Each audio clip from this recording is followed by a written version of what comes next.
Well, the Eaton fire started in Altadena, but has moved all the way out east to Monrovia, where evacuation orders are tonight. Or I should say, those evacuation orders have extended out to Monrovia as well as some other communities. And Mike Rogers is at the desk now with some video from Sierra Madre, a community that had mandatory evacuation orders tonight, Mike. It did, and unfortunately, I can tell you that we're looking at these live pictures. There is a home burning in the Sierra Madre area. This is one of the areas where we had those mandatory evacuations. This is live from our Lori Fernandez, who is on the ground there in the Sierra Madre area, and I'll get you just kind of where she's at. Basically, this is Sunnyside Avenue,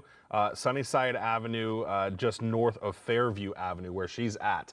So that's where her truck is parked, at least. She may have walked up a little bit further up the street. But regardless, though, you see a home that is burning in those live pictures there. And unfortunately, this is the situation we've been looking at. And again, yeah, as you mentioned, Susie, this is far from where the fire started. The fire started in the Eaton Canyon area. If you know the area, you know, I can tell you Eaton Canyon Falls is roughly the area where this started. And ever since then, it has been moving east. And the evacuation warnings and orders have been expanding ever since then. I want to come to my computer here because I want to show you those evacuation orders and warnings, not only for this fire, but I'll talk about the Hurst fire as well.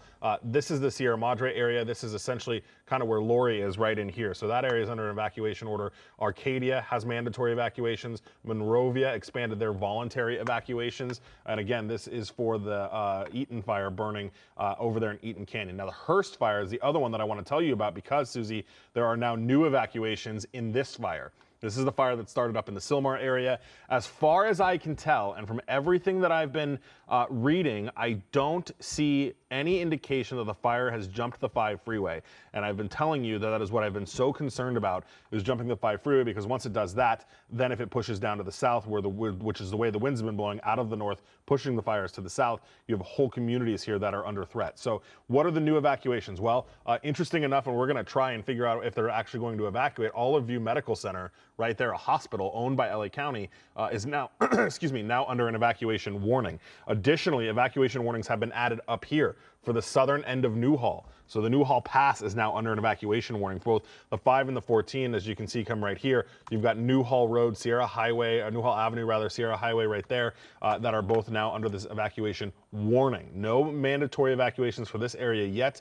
As I told you earlier, the mandatory evacuations did spread to the west side and the south side of the 5 freeway here. But really, when you look at it a little bit more closely, there's not really anybody, there's no homes or really anything down here that would need to be evacuated. This may be an older subdivision or something, or a newer subdivision rather, that it's just not popping up on my map. But as far as I can tell, it doesn't appear that there's any populated areas in that neighborhood. Now up here, of course, there are voluntary evacuations in neighborhoods, in some subdivisions.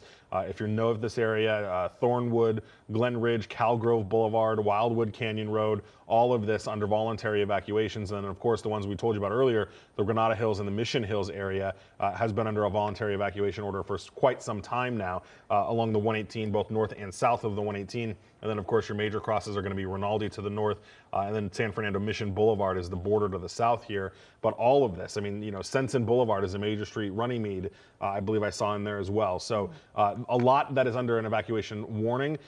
I can tell you, thankfully, it's kind of unfortunate that this is the way we're reporting. And I just want to really quickly actually also show you, look at how much of Los Angeles is under an evacuation warning or order right now. I mean, in Los Angeles County, both the city and the county, you've got on the left side, that's where the Palisades fire is, that huge chunk there. The north is the Hurst fire. The east is the Eaton fire.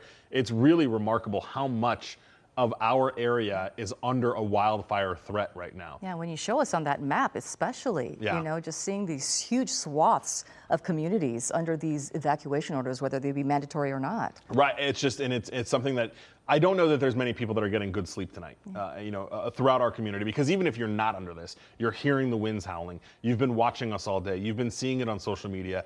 And I know when I go home, I will think about it. I'll think about, is a fire going to spark next to me? And these winds are so unpredictable. The way things are flying around, it's an uneasy night for sure. In Los Angeles and in Southern California. Luckily, we've been keeping an eye on a couple things that have popped off in the IE.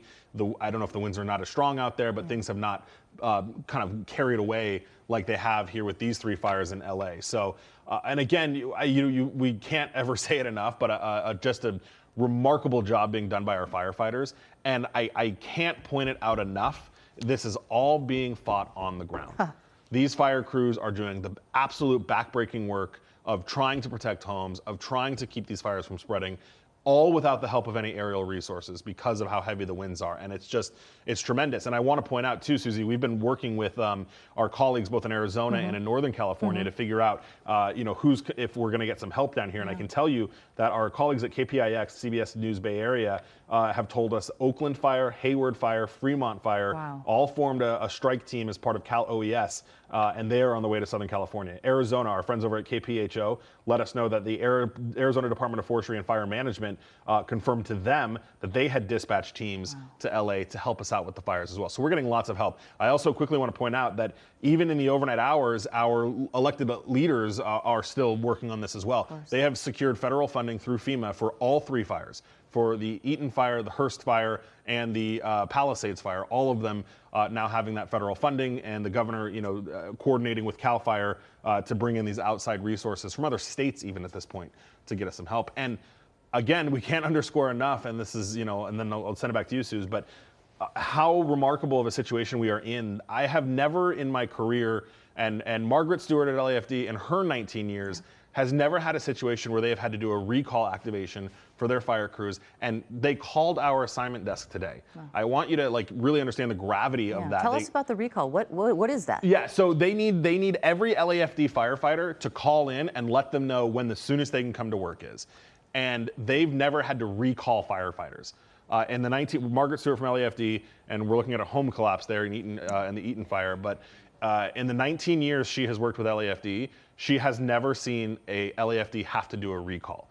And furthermore, I have never in all my years as a journalist here or in other cities had a fire department call us and say, we need you to tell our firefighters, we need your help to get a hold of our firefighters to have them call into the DOC. I didn't know that was a thing until today. I kid you not, when my colleague Angelina told me about it, I said, what? That's really? Not, are you sure that's what they said? Sure. And it's true, and they needed our help. We have obviously a very large voice across Southern California and can spread that message quickly that if you're an LAFD firefighter, they need you. And they need you to call their department operations center to figure out when it is that you can come in. That is the situation we're in. That is how desperate, how dire of a situation we are here in Southern California. Mike, thank you so much.